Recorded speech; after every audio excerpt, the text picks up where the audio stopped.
Hello, good afternoon, good morning, good evening, whatever time you're watching this. Welcome in. I hope everyone is doing well today. I really wanted to discuss my spring summer favourites with you, and I thought perfect opportunity for a nice sit down video. I feel like it's been a while since I've done a sit down video. I did put a call out on my Instagram. I wanted to do some more kind of sit down stuff. I obviously do a lot of vlogs, and I know you all love the vlogs, but vlogging sometimes takes up the whole day, and I think sometimes it's just nice to have a little sprinkle of something different in the middle. So yeah, thank you to everyone that suggested ideas for sit down videos. I actually had this sat in the notes on my laptop for a long time that I wanted to film this. It went from spring favourites to spring summer favourites. Seeing that a lot of you wanted to see like things I'm loving or favourite style videos, it actually just pushed me to like sit down and film it. If you're new to my channel, welcome in. My name's Charlotte. I do mainly vlogging, but I also do now some more sit down videos, and I do a monthly reading wrap up. I'm also creating over on TikTok and Instagram, so you can find everything in the description box below. And if you're a returning viewer, welcome back. I feel like most people have quite a good idea of what is a favourites video. If you needed a little bit of like an intro, a favourites video for me anyway is an opportunity to sit and talk about everything that I've just been really enjoying recently, things I've been loving, products I've been liking, books I've been reading, music I've been listening to, media I've been consuming. And I've tried today to keep it like a little mix of like products but also books, and it's always going to be things I'm genuinely loving. I have been existing quite in the material lately, so I've been using a lot of products and enjoying a lot of things versus engaging in hobbies and experiences. So this one is a little bit more product centered rather than like themes or hobbies centered, but that's just kind of the space that I'm living in at the moment. I'd like to film these a little bit more regularly. The reason I don't is that I'm such a creature of habit that I think I just end up doing the same things over and over again. So I don't think that my favorites will vary much like season to season and quarter to quarter. I don't tend to buy a lot of new stuff either, so there's not a lot of new things coming into rotation, but I will try film these, I think like quarterly, seasonally, because I love watching them. If you'd like to see a favourites video across a certain category, like whether that be clothes, books, I haven't filmed a books one recently, but I think I have spoken about my favourite books before, perfumes, let me know, because I would quite like to film something like that. Anyway, let's get started, because I'm rambling already. We're 5 minutes in and I've not filmed a thing. Where shall we start? I think I would actually like to start with fragrance today. I have two bottles, well, one bottle and a tiny little sample. I'm very big into my fragrance, but I don't tend to stray from fragrances very much. My kind of old faithfuls that I always go back to. I have a perfume here that has broken my repetition, and it has made its way into my favourite fragrances like collective. This is a fragrance called Tobacco, and it's by Maya and Jai. This for me is like my favourite kind of fragrance. If you haven't seen my videos before, I tend to lean towards very like musky, sweet but smoky perfumes. I like a lot of typically male aftershaves and colognes. I do believe that like perfume tends to transcend gender. I feel like a lot of things do. But if we're looking in like a shop, I'm leaning towards the unisex or the male fragrances. Some of my favorites are By the Fireplace by Margiela Replica and Spice Bomb by Viktor and Rolf. I just think they are divine. I like Tobacco Vanille by Tom Ford. I like a lot of the Tom Ford fragrances actually, and I like Parfetti. Obviously these are all very typically wintry fragrances, which makes it hard in the summer. This is the perfect blend to me of tobacco and cinnamon. The cinnamon leans it a little bit sweeter. It just smells very aromatic.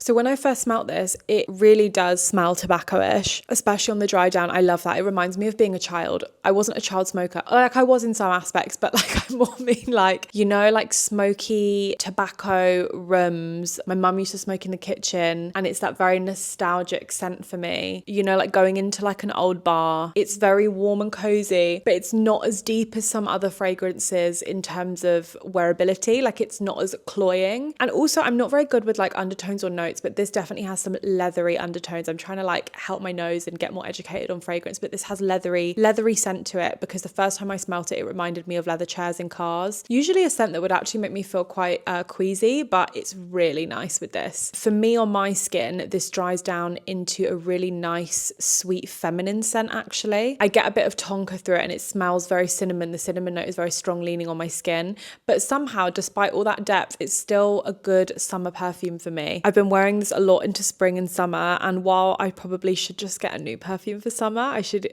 go away from the heaviness. This has a lot more lightness than the ones that usually live in my rotation, which are too heavy for summer. I usually just don't end up wearing perfume in summer because I do really love all the ones I previously mentioned, but they just are a bit antisocial in like the office, I think, and a bit antisocial in the day in the summer. For full transparency, this was gifted to me. Now, how it works for me, at least as a content creator, often things are sent to me and they email you to get in touch with you. And for me, I only accept gifting and PR on a no obligation to post business. So while I did receive this for free, it wasn't sent to me in exchange for a mention in any of my videos. This is, you could see I'm halfway through the bottle. I am just posting this because I love it. And I will be repurchasing with my own money because I got some samples and I want to buy some of those samples big time. I want the full size versions. There was vanilla, which was really, really nice. And then there was one called Siren that I quite like, but I'm still figuring out if I want it in a full size. I think what I love about this as well is everything was just beautifully packaged. Maya and Jai is a very small business. And I believe, I can't remember off the top of my head, but I think she's Gambian and Scandinavian heritage. And when I got my package, each fragrance and fragrance sample came with a little postcard, which just talked a little bit more about the scent and, you know, the heritage and the inspiration behind it. So I thought that was really cool. I just feel like brands don't package well anymore. So that was really nice to see. It had all the hallmarks of a small business. And yeah, I love that. The next one is a sample size fragrance and it is a little summary number and it is Margiela Replica Beach Walk. The reason this has made it into my favorites, even though it's such a small size, is because this is so not typical of a fragrance that I would usually love. So I got a discovery set of the Margiela perfumes for either Christmas or my birthday. I can't remember. I think it was my birthday. I've been trying them out and obviously I lean towards the heavy smoky perfumes. You just heard what my favorites are. And the other day it was so hot and I really wanted to wear a perfume. I thought, let me pick up Beach Walk because that sounds nice. I tried Under the Lemon Trees and I really didn't like it. I don't like citrusy. I don't like fresh. I don't like anything that I would describe as blue. I don't really like oceanic. I don't really like floral. That's a lie. I don't like white florals. I don't like sparkling. I don't like ozonic. I know I sound picky, but I just don't like really light and fresh perfumes. The closest I'll get to a light and fresh is usually something that's very holiday-ish, coconutty, pistachio, creamy, pineapple. You know, we're talking like high holiday. And even then for me, that's not like an everyday scent. It doesn't smell like me. Or I love a musk skin like you but better type situation. But for me, they're not noticeable enough. Like no one will tell me I smell good if I wear them because they just smell kind of subtle. Anyway, I'm rambling. Let's talk about Beach Walk. I picked up Beach Walk. I sprayed it. I smelt it. I sprayed it again. Bearing in mind, I've only got this tiny little bottle. I think what I like about this is it's a gourmand, and gourmand is like my favorite category of perfume, regardless of like any of the notes. If it smells like I can eat it, if it smells yummy, I'm there. A sweet coconut, vanilla, powdery, lactonic. You know, I think that's why I like it as lactonic, which is like milky.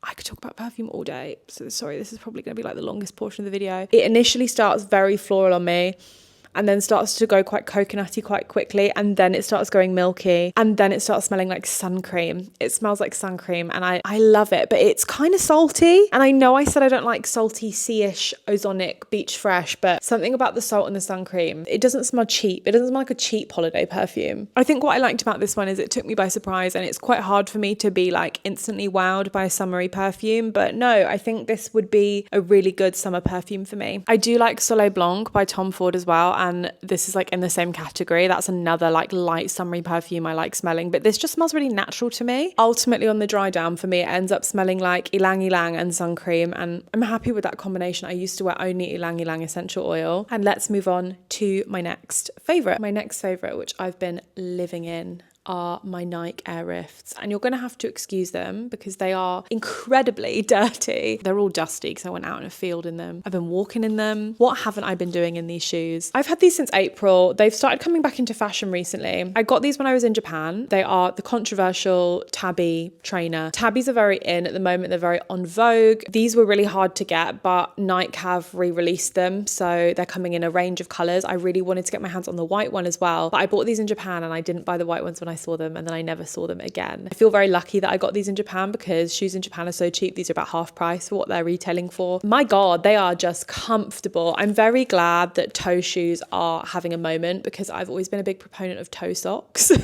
I really like the toe socks with the rainbow stripes on them. I don't know if you know those ones. Everyone had them when they were a kid, and I asked Doug for a pair for my birthday and I got them, and they're so comfortable. I would actually really like a pair of the Vibram 5-finger toe shoes, you know, the pink ones that everyone's wearing, but I think everyone would laugh at me. Even though they are very popular, I just think people would see you in the street and be like, what the fuck? More about these shoes. These are very dirty. They're well loved, so excuse me. Without a doubt, these are the comfiest shoes, the comfiest trainers I've worn in a long time. They're really light, and I basically started wearing them instantly in Japan.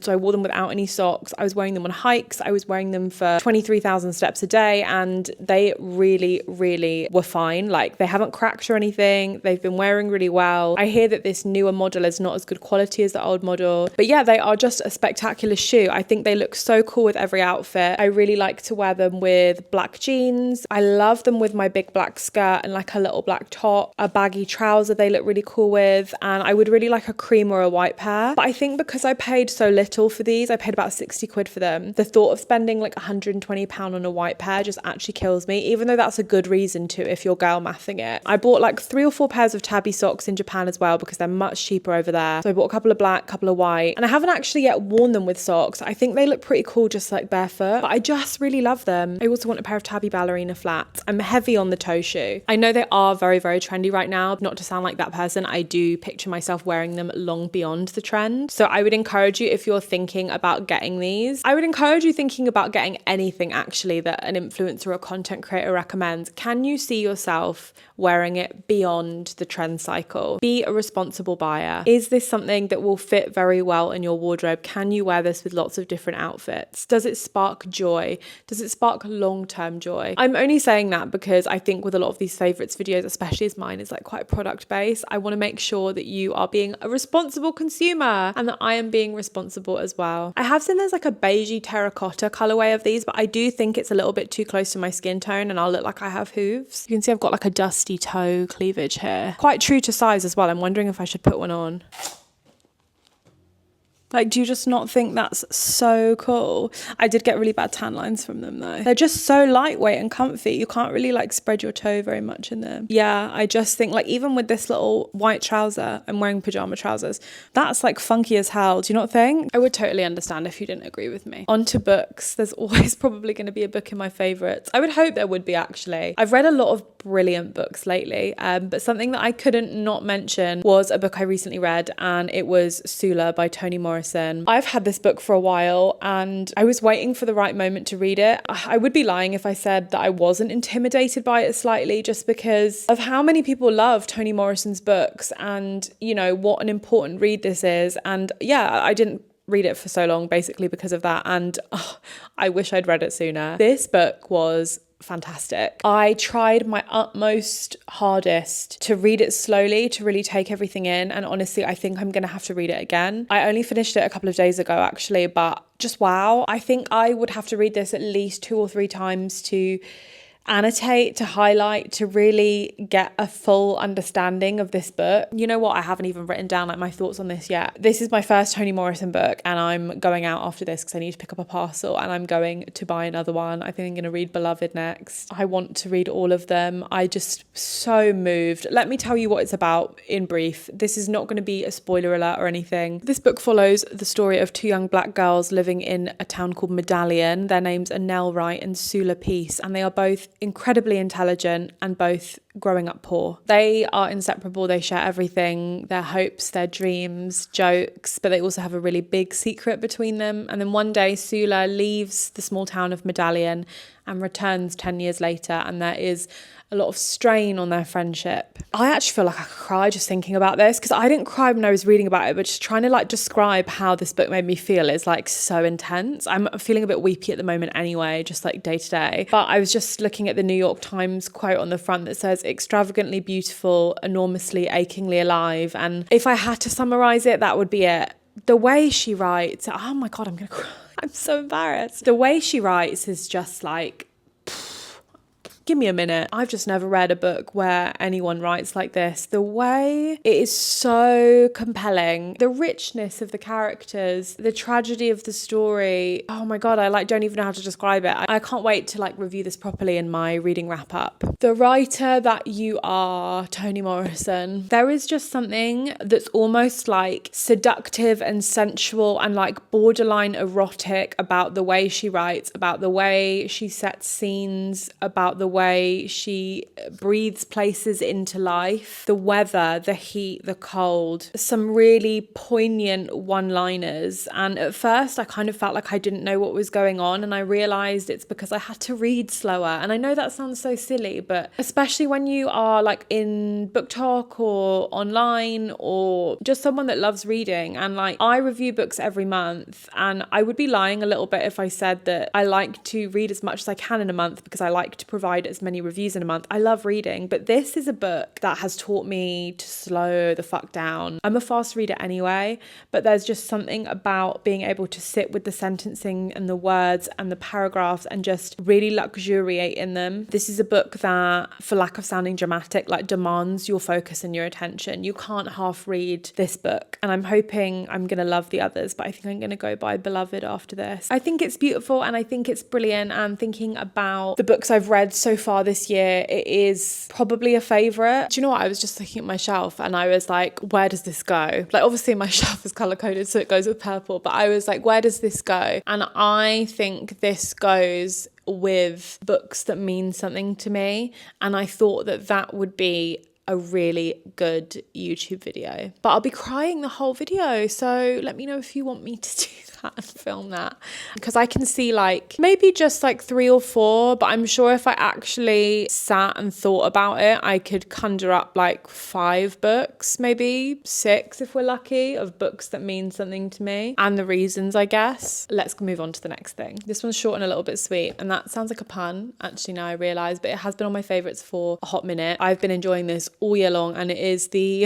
M&S Luxury Gold Shortbread Tea. This is an English breakfast tea that tastes like shortbread. This absolutely slaps. It is so unbelievably good. I absolutely love it. I have to literally stop myself drinking 4 to 5 cups of this a day. I stop myself because I'm a little bit concerned about the caffeine content as someone that is quite sensitive to caffeine, and also because I go through it so quickly. So I'm trying to limit myself a little bit, but it is probably the best cup of tea of my day. I have it with 3 sugars and a splash of soy milk. And yes, 3 sugars in my tea, judge me all you want, but I just love shortbread so much, like generally as a biscuit, and to have it in a tea, stunning. I don't want to try the Yorkshire biscuit tea. I've tried that already. Please don't suggest me anything like Biscoff flavoured. I've tried all of the biscuit teas that are except Bird and Blend. I'm waiting to try that. They have a malted milk tea that I really want to try. This just tops them all for me. I don't mean to disrespect your tea choices because I take those things very seriously, but this for me, you just can't outdo the doer. Me and this are like this. This is like the favourite part of my day. I have like 2 cups a day. I try to have one at like 10 and then I have one when I finish work. I'm verging between 2 to 5, to be honest. I try to reuse the tea bag, but it's not the same. God forbid you double bag. Have you ever double bagged your tea? You should try it if you haven't. It's so beautiful. I feel so passionately about this. Anyway,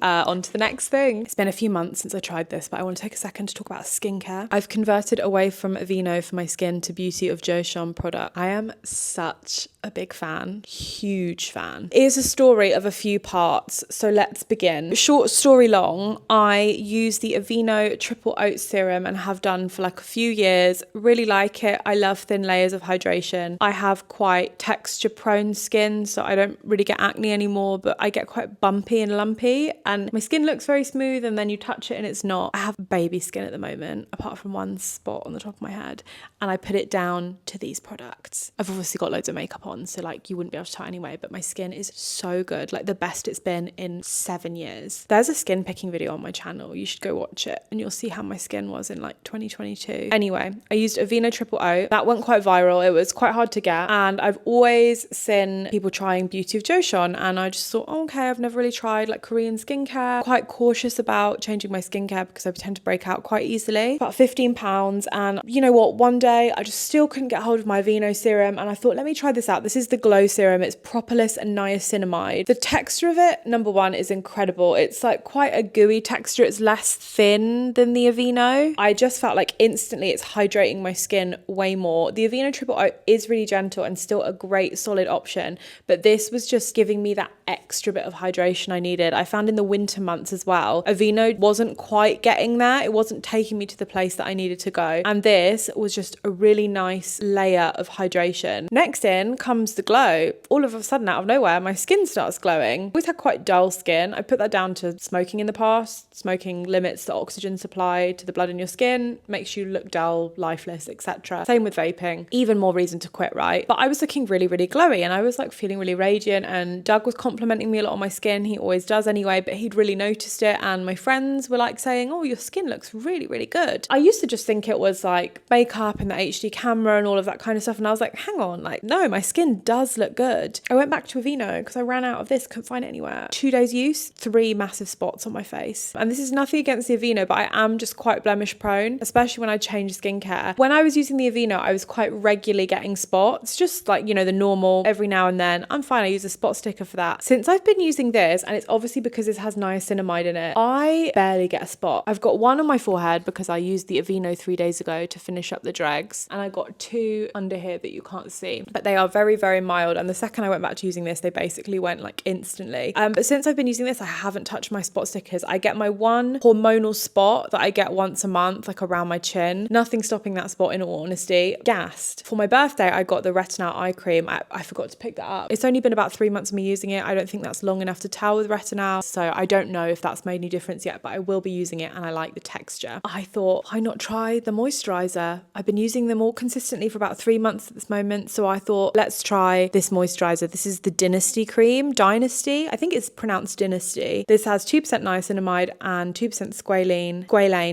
and it balances oil and moisture. And this is a really nice heavy glass component, and it's a really thin kind of like day cream. I don't need anything too rich, to be honest. I just use the same cream night and day. I'm not a multiple products kind of person. Again, this is also quite expensive. It's about £20. I think I got it on offer, but I've had this cream for about, I got it just before I went for Japan, so that's April, and it's mid-June now, and I've been using it every day, twice a day. You really don't need much at all. What I love is they're all thin products, but they layer really well, and I think that's how you get the best hydration. I'm fully converted, and I'm looking at what other Beauty of Joseon products I can get next. I want a toner, but I think toner is kind of an unnecessary step in skincare, to be honest. But yeah, the next step, I guess, will be changing over my cleanser when I get there, but I get scared. So I'm just going to stick with that for a bit longer and see. I really, really like the products. They work really, really well for my skin. I had good skin before. The other products were tiding me by really well, but I think since using these, what I've noticed is I've tipped over into great skin, healthy looking skin, glowing and fresh and hydrated, and I don't ever feel tight in the face. I don't ever feel like I'm lacking moisture, which is a problem I had a lot when I was using my Aveeno products before. I'd given up on the idea that I was going to be one of those people that had like amazing skin. I just thought I was always going to have like bog standard skin that gets a couple of spots, but recently I feel like I've just gone to the next level, and I know it sounds like really braggy, but it's really exciting. I had really bad skin for like quite a lot of years in my early 20s, so you won't catch me switching from these anytime soon. I'm just not one of those people that tends to try out a lot of different things, so for once to go out on a limb and try something new and have it actually be an amazing product for me just feels really good. It's nice not wasting your money too. So my next favourite is a very recent favourite actually. A subject very dear to my heart is pajamas. So I've checked, and luckily these are available on the UK website, but I got these pajamas when I was in Japan. I got some Muji 100% cotton trousers and like a matching night dress cardigan type thing. I'm wearing the trousers today. I'll insert a clip of what the full outfit looks like. But I got these in Muji in Japan, and one thing I've been looking for a really long time is a cotton night dress, and I haven't found one that I liked yet. I think a cotton night dress is so comfortable and so perfect, but I found these and I thought these are kind of cool, and they were quite cheap, and I only actually put them on the other day for the first time, like maybe like 2 weeks ago, and I am obsessed with them. They are the most comfortable pajamas I've had in a really long time. To be honest, I'm only wearing the trousers to sleep. I haven't worn the top yet, like by itself, because I would just wear it by itself as a dress, but I haven't been warm enough yet. So I wear the top half when I'm going around the house, and then I just wear like a little white t-shirt, not this one, but something a bit baggier to sleep in. And they are just perfect. They are a good length on me. I just am so comfortable. So I can't really advise on sizing for the Muji UK store. I did get an extra large in the Japan store just because I was an extra large in most things in Japan. Just think there is something so flattering about them. I'm surprised they're as long as they are on me, actually, even high-waisted, because a lot of the bottoms I was buying in Japan are just too short. I never want to take them off. I was kind of annoyed actually that I slept in them because I wanted to wear them to work, or just, you know, to work from home. They're probably admittedly a bit see-through to wear out the house. I could wear like a nude thong under them, but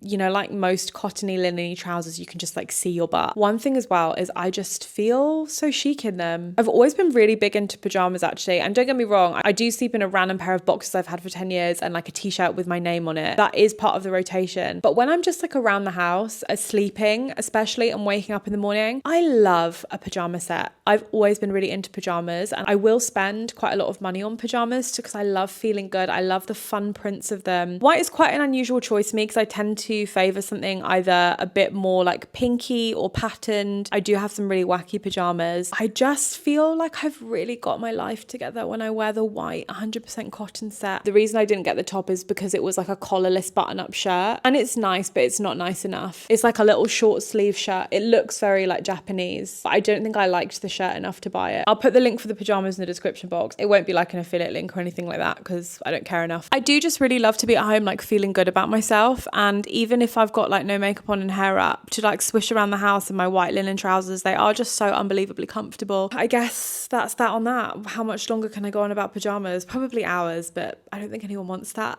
If you've been watching my videos for a while, you've been seeing me try this out. I got it in April and I wanted to give it a good run before I recommended it. And sadly, I've actually really enjoyed using it, but it is the Shark Cryo Glow LED mask. This is She. It's got a little remote attached to it. This is the actual mask. I wear this every day. I really, really like it. I do think it has significantly contributed to the even tone of my skin and how quickly I get blemishes, because like I said, the beauty of Joseon has really stopped me getting any spots, but I do think this has also really contributed. Full disclaimer, I was gifted this. I'm incredibly lucky to be gifted this. I couldn't have done this without any of you, because even a year ago, if you'd told me that I was getting sent this, I would have laughed you out the fucking building, because this has been in my basket ready to buy for about a year. Got sent this in April. Like I said, I haven't been sent this in exchange for a video or to feature in any of my content, so all my thoughts are my own, and I didn't review it because I wanted to give it a good few months of using it to test how effective it is and to see how it works for me. So this has a few different settings on it.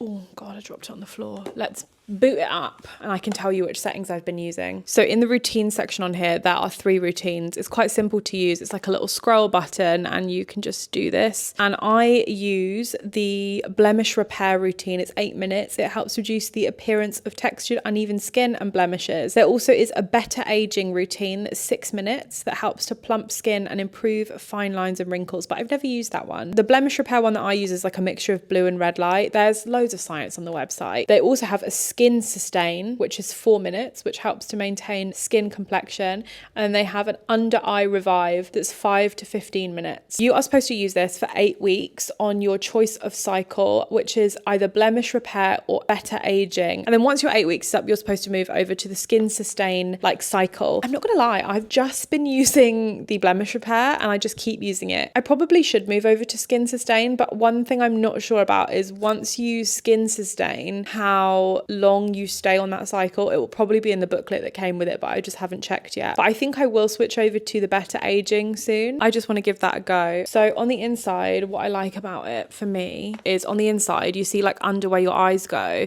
those are like made of metal. They're hard and they basically get really, really cold. So you can have like a cooling setting on them. So the under eye revive setting is basically a setting with no lights and just the cooling bit under the eyes, which after a night out or after a bad night's sleep has done wonders for me. So that setting has no light, so you can do it whenever you want. And as someone that has very, very puffy under eyes, oh, it's just great. So I've been doing this every morning for 8 minutes. I prefer to do it in the morning because then you just moisturize and go about your day afterwards. I don't really like doing it in the evening so much. I find the morning it like wakes me up, and you can change the under eye setting to like 3 different levels of cold. I do it on level 2 because the level 3 gives me brain freeze. It like feels like it's going into my skull. I do really feel like it's improved the quality of my skin. I feel like it's improved the quality of my under eyes, and also it's a really nice thing to have as part of my routine. Do I think this is necessary? No. I can't promise anyone great skin from this, but I love the routine of it. It's a really comfy mask to wear. I will be honest, I've never tried any other masks. I had quite high hopes for this one and it doesn't disappoint. I like that it comes with a little bag that you can put it in, so I like hang it next to my bedside table and I just whack it on in the morning, and it comes with a charger. I did see they do a little stand for it, like a recharging stand, but I won't lie, you do have to pay for it, which I think is a bit, when you're spending that much money on a mask, they should throw the stand in. But also I keep mine in the bag because this, to be honest,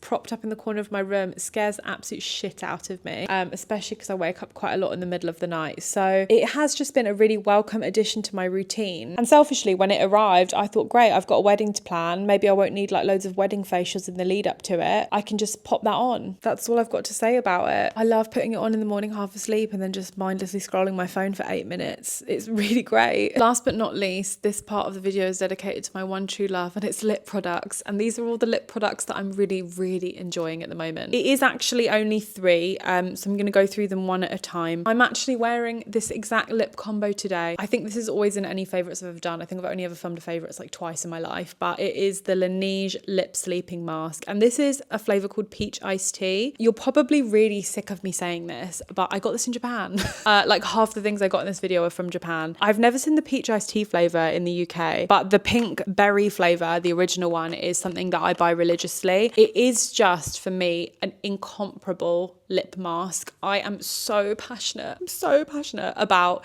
lip products. I just really always stay strapped. I have like 15 lip products on me at all times. I've always got multiple lip balms on the go. There is a lip balm hierarchy in my head. And this, even though it's for overnight, I put it on every morning, every night. It always comes around in my bag with me. I just love it so much. I'm not gonna lie, I don't love the little spatula they give you with it. And I know a lot of people don't like pot lip balms from like a hygiene perspective, which I completely understand, especially when you're out and about. Don't really like the Laneige in the tubes. Yeah, I don't really like Burt's Bees. I really love Vaseline. I know it's a bit controversial. Lots of people don't like Vaseline, but I really love Vaseline. I really love Laneige. Do you really like Drunk Elephant? That's a good stick lip balm, but it still doesn't do the same thing. I think it's just something about how you have to like compress the product into like a malleable form. I like something that is a little bit more goopy, a little bit more nourishing. A lip balm that is really good actually, that I've literally just remembered this minute and I'm gonna go and buy some, is the La Roche-Posay Cicaplast lip balm. That's in a tube actually. That's really, really, really good. In Japan,